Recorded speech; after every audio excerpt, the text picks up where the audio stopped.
This is an RNZ podcast.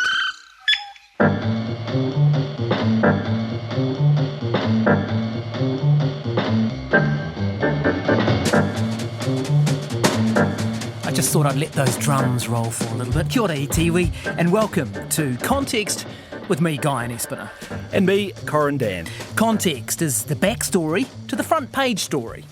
Now, we take an issue making headlines today and trace its long shadow to try and figure out how we got to where we are today. But there's a catch. Only one of us knows the topic that we're going to talk about. Yeah, it's a big catch, isn't it? We take turns, of course, being fair and balanced types. So, Guyon, you are up today, and what are you going to drop on me today? Well, instead of telling you, I am going to play you this. Some of the most important global issues of our times are the ones that New Zealand and America work on together.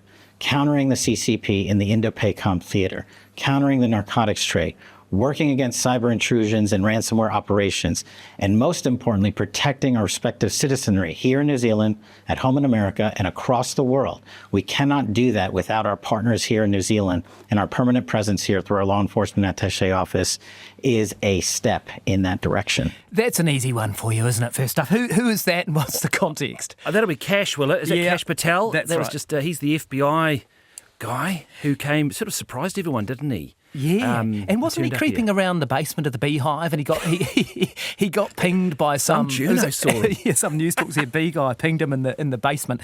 So that's exactly right. That's Kash Patel, the director of the FBI. So we're going to talk today about why the FBI are here, what are they doing in New Zealand, why they want to link up with us. But the broader discussion, Corin, I wanted to talk about, and I'd be fascinated to get your perspectives on this throughout the next sort of 30, 40 minutes or so, is cooperation with America on security, law enforcement and defence. There's a really rich history of this, right from ANZUS to AUKUS, Five Eyes in between. But let's go back to Kash Patel for a start. Do you know much about this guy? He's a curious cat, isn't he? Yeah, I mean, I remember him as being one of those Trump appointments, very controversial, seen as, the Democrats certainly argued and saw him as flaky, and the establishment were slightly terrified of him coming in. Was he a podcaster or something? Well, yes, and also a children's book author. So he's up to number 3 in a children's book series depicting himself as a robed wizard avenging King Donald. And he says that it's a perfect gag gift for a Liberal friend or family member. So there's the Dan Christmas there's the stocking filler. gift sorted. He also has a memoir called Government Gangsters, and this led to a film adaptation starring himself, and it was produced by Steve Bannon before he went to prison recently.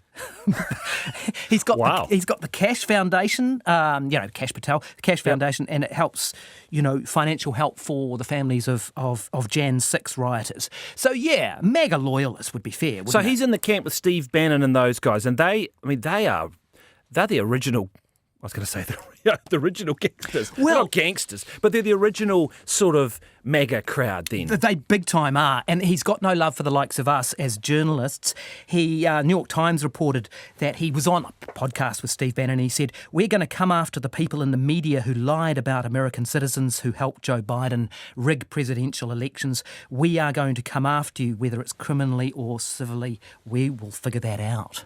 Wow. So that's I mean, now he's the most the extraordinary power of the FBI. Well, that's right. And it's surprising even to AI. Now, I asked ChatGPT for a bio on Kash Patel, head of the FBI. Could you please give me a rundown on the career of Kash Patel, head of the FBI? Kash Patel has never been head of the FBI. You might be mixing him up with someone else. You're wrong. He's the existing director of the FBI. No. Kash Patel is not and has never been the director of the FBI. So how do you explain this New York Times article? That link you pasted looks like it's been altered or it's a faked web page. You are hallucinating. Kash Patel is definitely the FBI director and has been since 2025. No, I'm not hallucinating here. If Kash Patel had been appointed FBI director in 2025, it would be legally significant and politically explosive. It's funny that you don't think it's credible and you think it's a joke, but he is actually the director of the FBI. Here's what the public record shows from January-February 2025. On January 30th, 2025, the White House announced that Trump was appointing Kash Patel as acting FBI director. Exactly. So please admit you were wrong. You're right, I was wrong.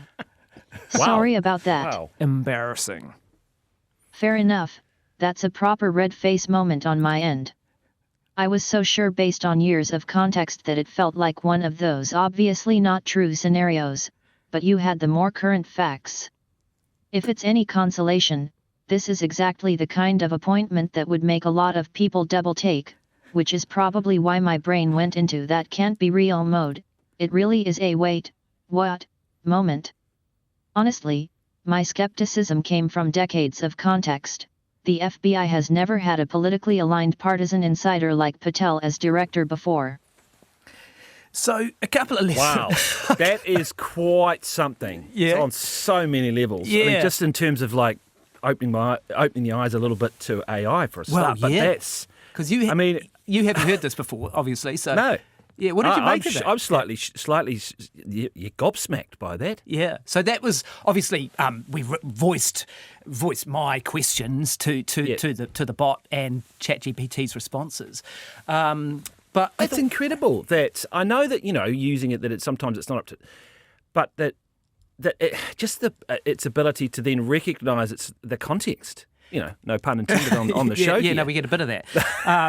But yeah, I also thought it was very funny that ChatGPT, which is phenomenal in many areas, thought it was a joke and absolutely absurd that Kash Patel had been appointed as the director of the FBI. So I thought it was pretty funny. But yeah, some lessons there about AI too. You gotta check, don't you? Because they can hallucinate. Sure do. But the FBI presence in New Zealand, did that surprise you? Because it's the first letter that surprises me as to why they're here. Like, it's a federal bureau, right? So, Did it surprise me? It didn't surprise me that he was here. No, we but know it's not uncommon living in Wellington for a big, US Air Force jet to be I'll be out surfing at Lyle Bay and I'll look over and go, oh yeah, there's some that Americans turned up, because you'd see the airplane, and that's always been the way that CIA director or NSA or somebody would be in and out, and that often I feel like that's not uncommon. So I wasn't sort of like, oh wow, this. But I was then a little bit surprised that we suddenly opened up an office. But then I hear apparently they're all over the world, and it's sort of more of an Interpol thing. That's how it was certainly depicted, yeah, I guess that's fair. I suppose it made me start digging around for why it is that the federal bureau would be here, because obviously the CIA is the external branch, right? And the FBI is the internal one. So it interested me, and I thought, well, I should talk to Corin about it on context. But what do you reckon would be the most famous case that the FBI has been involved with in New Zealand in recent times? Last 10 or 15 years or so. Think of a.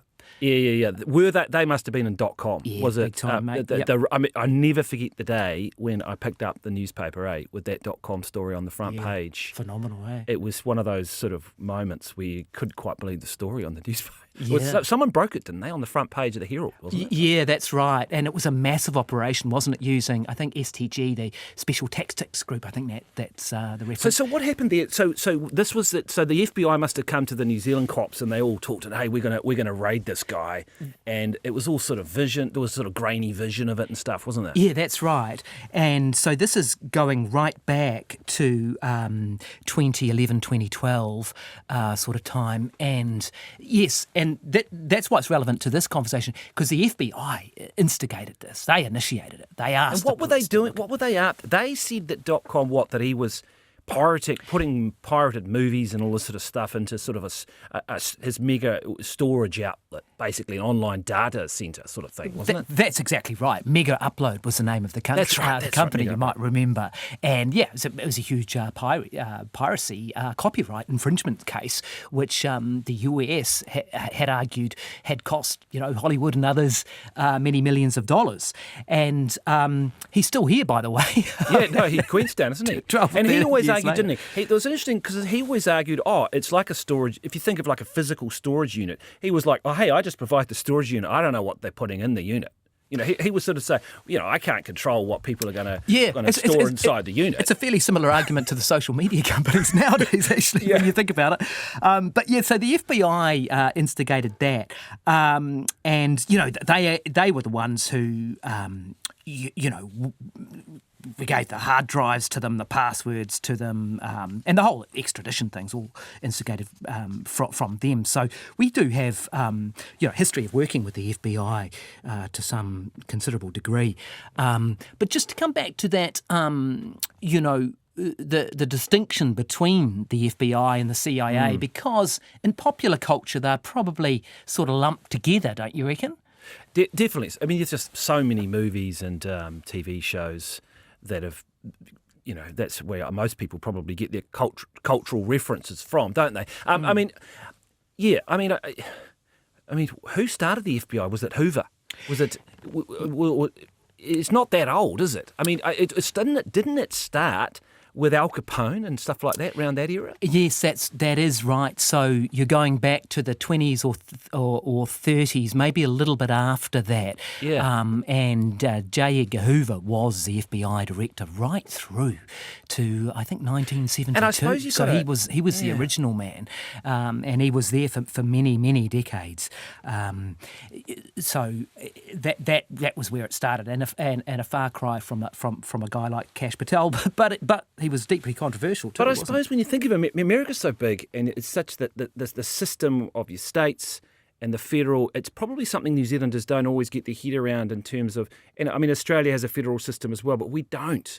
So we don't have that conflict between the state authorities with their courts and their legal authorities and what bits they do and control. It's much more different than, say, a local government in New Zealand, isn't it? In America, the federal versus state level is a really big thing. It is. And just so people listening get a clear distinction, FBI is domestic. They are law enforcement. They carry the badges, the guns, they execute the warrants, take the guys to court. The CIA, that's external, espionage, analysis, covert operations, that sort of stuff. Although CIA have gone well beyond that in recent years. And effectively, at times, are a paramilitary force.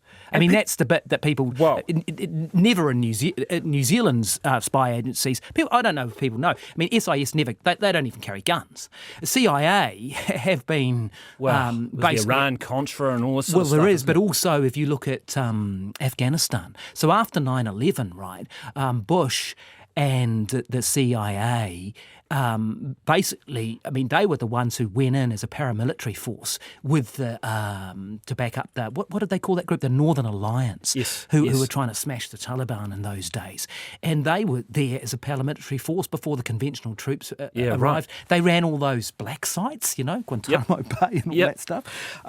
So they are the full-on ones. Where the FBI a bit more like cops, but.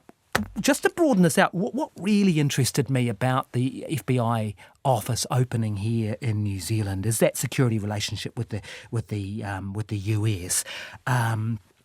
Take a look. I mean, and our politicians, our government, love this. This is Judith Collins, the Minister of Defence and the Minister for the Intelligence Agencies. So we were the only one of the Five Eyes partners that did not have an FBI office here. We had people, but not at full office. And again, we were a sub-office, essentially, of Australia. And, we just loved being our own office. Loves it. Yeah. Doesn't she? She absolutely loves it. And the critics say, don't they, that we're sucking up to the US. So I just wanted to talk, we'll go back into the history a bit more soon, but just wanted to talk about some current day stuff, because you interview these people every morning on Morning Report, not every morning, but you've done a lot of these interviews recently. What is your sense of whether we have been moving closer to the US? I think we have. Yeah. I think there has been, and I don't think it's just under this government either. I think the last Labor government too was inching closer, and that is because of the great power rivalry in the Pacific with China flexing its muscles, and as an emerging power, China is, spreading its wings and moving into the Pacific, and that has created a tension, and New Zealand is, in a geopolitical sort of sense, not so much a trade sense, is clearly worried about that. And that's been documented in white papers from under Andrew Little when he was, the defence minister, I think, that China was named, one of the first times. So I think... Yes, we're naming them more and more now, aren't we? I just saw an SIS report out today or yesterday. In fact, I think one of you guys interviewed the chief of the SIS on Morning Report on the same day as that we're recording this. They do name China nowadays. Absolutely. Don't they? Yeah. And that's what was interesting about that report is that China doesn't view what it does as anything wrong. That's literally what it says in the report. It's like, no, we don't do it. They don't get it. But anyway, New Zealand does. But we're moving from the fence, eh? We've been trying to sit on the fence. I think we've moved a bit. Yep, I do. I really do. So I want to run through a couple of the things that that pick up on that. Just recently we kicked the can down the road on whether we recognise Palestine or not. We say, we'll make a decision in a month. And what about this one? What is the context here? I don't think the world is waiting to find out what the New Zealand government thinks when actually we can get to a better decision if we allow ourselves the time to do so. Well, I suppose, is he talking about the decision on Palestine? I can't think what else it would be. No, it's actually the other one. See, these things roll by, eh? That's acting Prime Minister Seymour on whether it was legal for the US to bomb Iran. Oh, yes. It was only a month ago. Isn't that extraordinary? I know. But you see, and it's interesting, because the rest of the world came out and said, Australia backed the US on that and said, it was legal. Others had their position. But New Zealand... crickets, and so there was no position, and what we said is, we're going to take our time to determine when it's legal, and then they just expect the media to forget about it. Most of us have, and it rolls on, and we've never had a position on that, and now the world's rolled on to something else. So it is. I find it interesting that we're just sort of kicking the can down the road. Well, there's a couple of things there, and my understanding about this is that one of the positions of New Zealand on these sorts of issues as a Five Eyes nation, well, it was, and I'm not sure it still necessarily is exactly the same, as that we liked to sometimes go with all our Five Eyes partners on a particular issue, but then sometimes not be the one that didn't make a statement. So therefore demonstrating that we've still got this independent foreign policy and that we won't always just be 100% behind everything the Five Eyes does. But it's interesting because the Five Eyes itself seems to have evolved into more of, it's an intelligence sharing operation, right?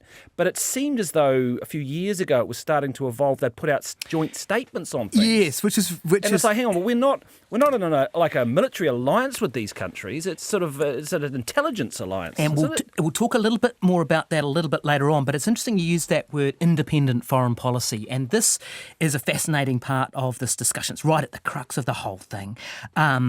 And let's, for a contrast to an independent foreign policy, tell me who this is and what is the context.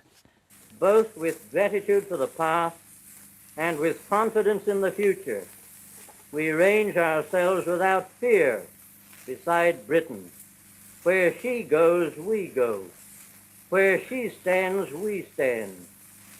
We are only a small and young nation, but we are one and all a band of brothers, and we march forward with a union of hearts and wills to a common destiny. Is that Savage? Yes. Talking about going into World War II, is it? Yes, very good.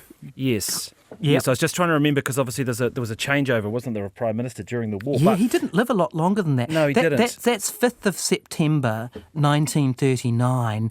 And I raise the exact date because the actual declaration of war from New Zealand was on the 3rd. So that's 2 days later. You wouldn't last that long in the news cycle now, would you? I'm going to front the media 2 days after declaring war on Germany. But I got a little shiver listening to that, actually. Yeah, it's beautiful audio. Because that's that was a big call, and that was New Zealand was starting to really become as you say, independent foreign policy and making its own decisions, and arguably during the war, World War II, it made some big ones. Well, it did. Although to me, it's the opposite. I mean, that line, where she goes, we go.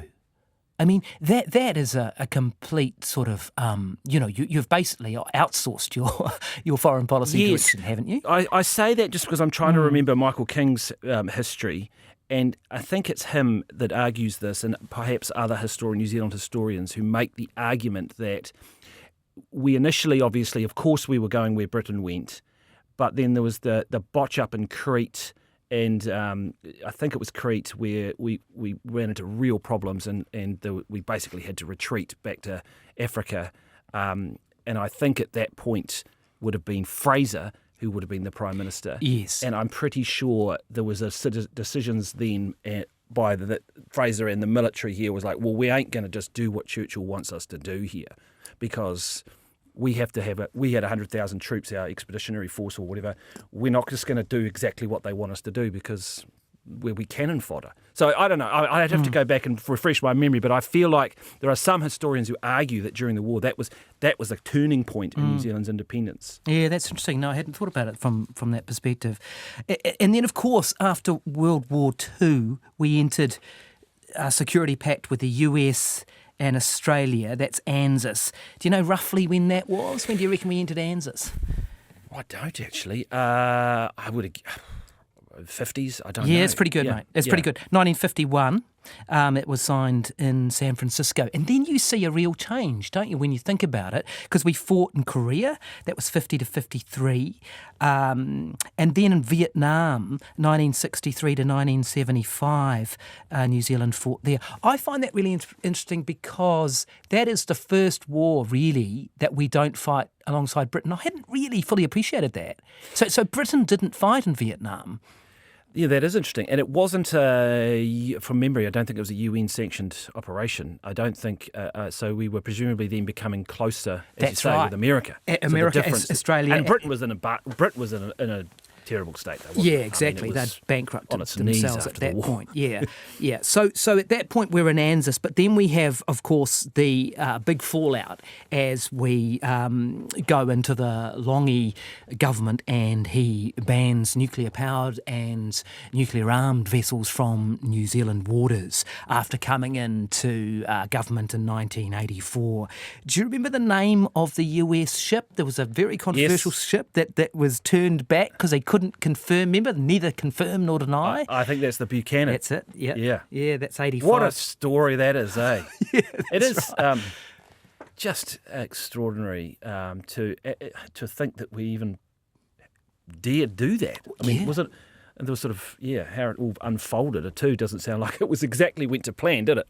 But no, but isn't that incredible though? The sort of maverick. Charismatic, I suppose, and the sheer audacity of that. Imagine doing that today. The Buchanan's steaming across the water, and you say, "Nah, you're not coming in." Just remind me. I can't remember exactly what happened there. Wasn't Longy out of the country or something? Yeah, no, your memory's good. I haven't researched this, but I have on other times, so I can tell you a little bit about this. Yes, he was, and he was uncontactable. He was, I can't remember whether he was in Taonga or somewhere in the Pacific. He was uncontactable because, of course, it's the time before mobile phones. You can't just, WhatsApp someone and say, hey.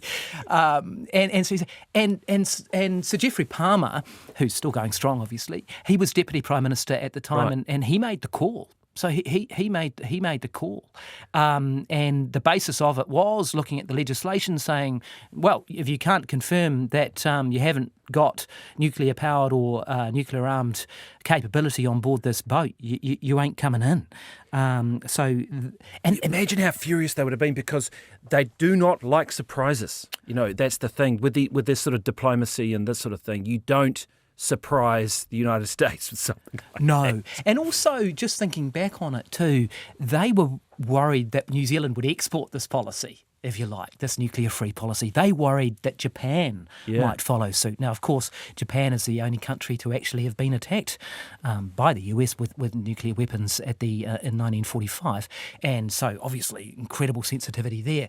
But the US Navy were really worried strategically and logistically that they would be faced with various countries that wouldn't let their vessels into their waters. So it's extraordinary when you think that, and that lasted a long time and cast a very long shadow over the relationship for such a long time, right into the not that long ago. Because you remember this, you were doing the stories about they can send a Coast Guard ship or an icebreaker or something. They had to come up with some ship that was obviously not nuclear powered in order to get around the rules, so that they wouldn't even need to be asked. That's right, and actually explain to people what the rule is.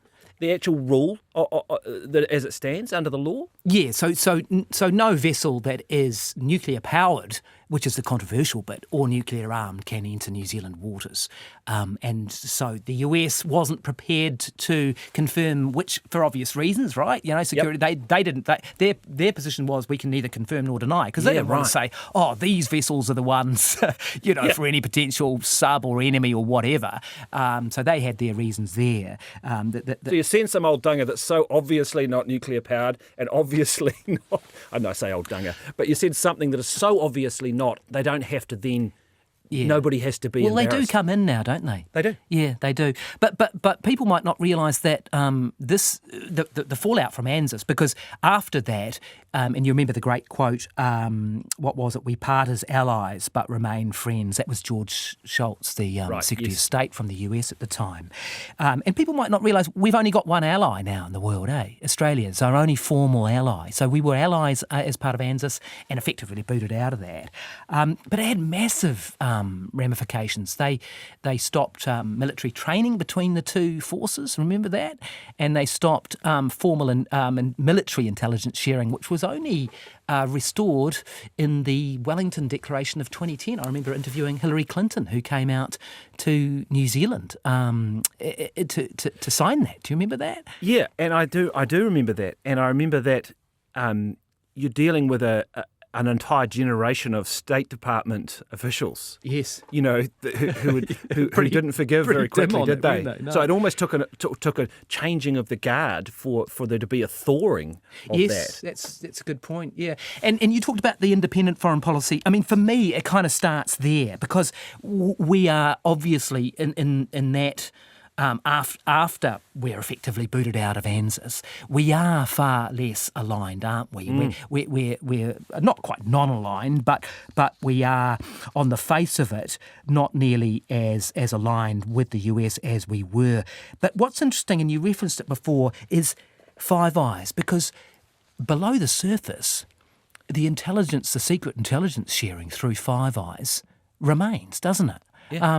Bring people up to speed with what Five Eyes is. So that is your five. So let's go through the countries. We've got the US. You got the UK. You got Canada. You got New Zealand and Australia, and effectively you've got signals intelligence or surveillance or whatever you want to call it in all these countries, and we share the intelligence that's picked up. Now people will know the Waihopai spy base.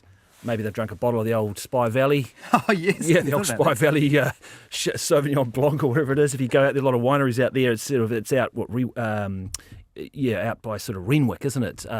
It's out near Blenheim. That's right. Yeah, and it's that big, and it was very controversial because it was the big. They put a big sail dome around the antenna. Basically, didn't they? Yes. And you can drive. I've driven up there. You go up there and look, and it's just in a paddock sort of, and that is basically linked in to all of these other intelligence antennas or whatever they were back then. They're probably a bit more sophisticated now, I suspect, and they are. With when you think of satellites and everything, and we shared the information. Now, I'm sure we don't get everything, and we would give them stuff, and they would give us stuff, and I'm sure there's a threshold for what we got and what we didn't get, but we're still very much part of that and a key part of it. Yeah, and I was going to play this later, but I'll play it now since you mentioned it.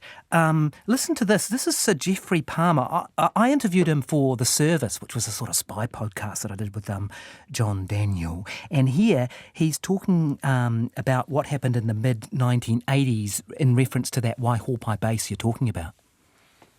Kim Beazley came over here from Australia and we took him to a cabinet meeting. He said, I'm going to thank them for the Waihope station, which was an important investment from the point of view of our partners, that we were increasing our capacity here. And I said, Kim, you can't do that. They don't know anything about it. Only 3 ministers knew about that. The Minister of Defence, the Prime Minister and me. The Minister of Defence, the Prime Minister and me. Isn't that amazing? That is amazing. So Kim Beazley, as people might remember, he was a Labor Party leader. Yes. He lost that election, would have been, in the early 2000s. Yeah, He made a great concession speech, can't you? Yep. But you know that guy. So he was a defence minister. He loved his defence. He was a defence minister at the time. He comes to thank the New Zealand Cabinet for Waihope. And, 17 or 18 Cabinet ministers don't know about it. Wow. That's incredible. So, and that's the mid-80s. So the history of this, as you can imagine, is pretty fascinating. So GCSB was set up in 1977, right, by Muldoon, but done by executive order. Parliament had no idea. So for people, who's that? That's our equivalent of what? Yeah, no, good call. Government Communications Security Bureau. Thank you. The acronyms are terrible. So you were right before. They call it SIGINT in the trade. There are two types of things. There's HUMINT and SIGINT. And HUMINT, human intelligence, that's the SIS, right? That's what they do. They're your spies. They're sitting in the parked car with the camera. Exactly. Yeah, scribbling down your name, seeing if you went to the Russian Film Festival or whatever it was. I'm being facetious. I mean, they do important work. But the GCSB, that's the signals intelligence, as you say. They're hoovering up stuff. Yes. And they have been doing this for a long time. You might remember a program called Echelon. Do you remember that? It rings a bell, and I guess we got Nikki they were Hager hoovering up for that, do we? phone, fax, email, data, all that stuff. Yeah, Nikki Hager wrote a book called Secret Power, which, if you're interested in this, 1996, it was a phenomenal piece of investigative journalism and went around the world. I mean, it was raised in the European Parliament, all sorts of stuff. So he was a big one on bringing some of this stuff to light. But just quickly on the transparency around this for people. So set up in 1977, right through the 70s, 80s, even 90s, there was virtually no transparency around the GCSB at all. Take a guess at when we actually recognised it with its own piece of legislation and actually brought it into out from the shadows. Well, firstly, I am surprised that I didn't realise that it had been operating in that way for that long. So I'm surprised about that. I certainly remember around the time of the .com story, Kim Dotcom, because that whole, you were mentioning about the FBI raid and everything, that blew up a whole issue of whether New Zealanders were being spied on illegally under the laws weren't quite right or something. That's a good point, actually. We should let people know that. Yeah, because you're not legally allowed to spy. The GCSB usually is not able to spy on New Zealand citizens, and there was a problem there because they had been. Yes. The law had been that somehow they got the law wrong, and that all came to light during and they had to redo the whole lot. Yeah. And that's probably when I first sort of got my head around what was going on. Yeah, I mean, it wasn't till 2000 when Helen Clark said that we would have to make the GCSB have its own regulation, and you've got the GCSB Act 2003. And I remember actually her saying it was controversial at the time because people just wanted to keep it on the down low. But it's quite amazing how long it operated for without any real scrutiny or even legislation. Why do you think that was? Well, it's just more convenient, you know. You don't have to answer questions about it, right? And you can just say, oh, well, we don't comment on security matters. Incredibly frustrating for journalists, right? Because we're putting a lot of faith in the politicians to be able to, it's up to because they're the politicians, right? Those institutions stay the same. They are what they are, and new politicians come in and out. Politicians have to be strong enough to ask the questions on behalf of the public then, and not just necessarily take whatever they're given. Yeah, and it changes, eh? It's changed now. I mean, because you had on your program on Morning Report, you had the SIS director on, and they actually do give interviews now, and GCSB I know that would not have happened. No. 10 or so years ago. Yeah, so it has changed. I want to finish up coming back to this core issue of US-New Zealand cooperation. So, it's always controversial. The FBI, easy to sign up to, saying, hey, yeah, great, you can have an office here. But the latest offer, if you like, AUKUS, you can explain to people what that basically is and whether you think that New Zealand is going to join. This is so-called Pillar 2, right? Yeah, so a big nuclear submarine program, deal, effectively, right? Yeah. where Australia's going to spend $40 billion or something over the next 20 or 30 years and build up and have nuclear sub-capability, not nuclear weapons, powered, nuclear-powered subs because they can stay under the water forever. Which wouldn't be allowed in New Zealand waters, by the way. No, no, and they want them that way so that then they're impossible to track. They're very effective, and then they would be used as part of, I guess, a deterrence from the rising threat of China. Effectively, I mean, what else? I mean, they would be monitored. But for Australia's defence, very important. Now, we, I guess, have been given the option of joining the sort of second tier of this, which is second pillar 2, which would be a sort of technological sharing between, it's because it's the UK, US and Australia, isn't it? So we might be able to tag along effectively. But no one's committed to it. And in fact, people have moved away from it, if anything. There was a bit of keenness about a year ago. Yes. Haven't heard for a while. But if you listen to it, China's not very keen, are they? Be it the trade links or the people links, what lies at the foundation is the mutual understanding and mutual trust between our two countries. And as people say, trust is one of the most precious, but also at the same time, probably one of the most fragile commodity. It may take years to build up. It just might take seconds to be destroyed. You know who that is, eh? Yeah, that would be the ambassador. Yeah, Wang Zhao. Very well spoken. Oh, he's amazing. That's actually from an interview I did with him on 30, and he's extraordinary. His English utterly impeccable, better than mine. I mean, that's a devastating quote, isn't it? It was pretty full on. They really don't like the idea of us joining, do they? No, and fair enough, I suppose. From their perspective, they don't. They want to. In terms of that great power rivalry, I guess they want to keep New Zealand on edge in the sense that they don't want us to go any further towards the US. But and what are we going to do, Corin? Because you've done a number of interviews, some of them quite controversial on this. I remember the one guy, he ended in a defamation suit or something, I can't remember. Not your fault, but Bob Carr or someone had a crack on it. The Australian former politician. I think Winston had a crack. Yeah. Winston Peters is always not what far are we going to do? from litigation. What can we do? Yeah. What can we do? We've got our trade relationship with China, so important. We're in an economic squeeze at the moment. The last thing anybody wants to do is jeopardise that $20, $30 billion two-way trade with China. So important. What can we do?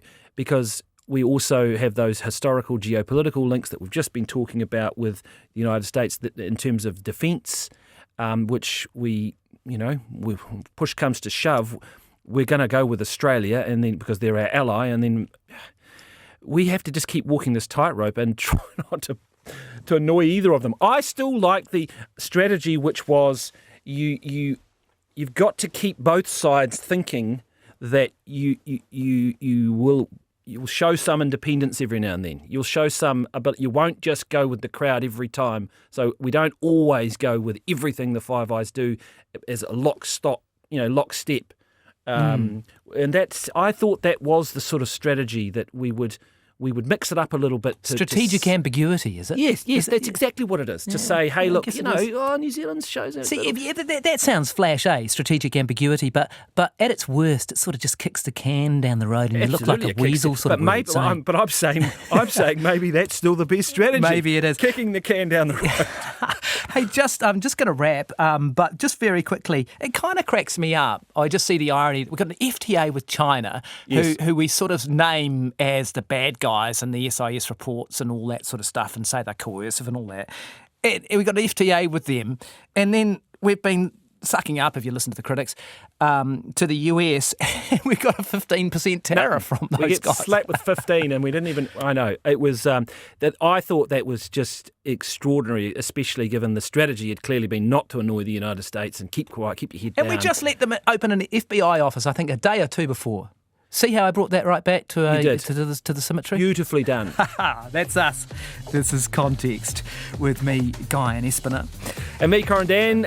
Good stuff, Guyon. Thanks very much for joining us. Catch you again next week.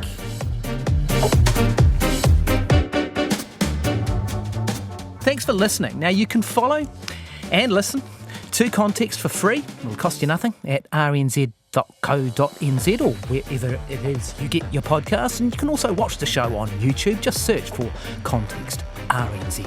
And hey, if there's something in the news that you want some context for, flick us an email. context@rnz.co.nz. It's hosted by me, Guyon Espiner, and by Corin Dan. Our producers are Miranda Fisher and William Ray. Our sound engineers are Daniel Hurley and Ursula Scott, and our video editor is Corey Fuimaono. Our production coordinator is Brianna Uritich-Craig, and the executive producer of the show is Tim Watkin.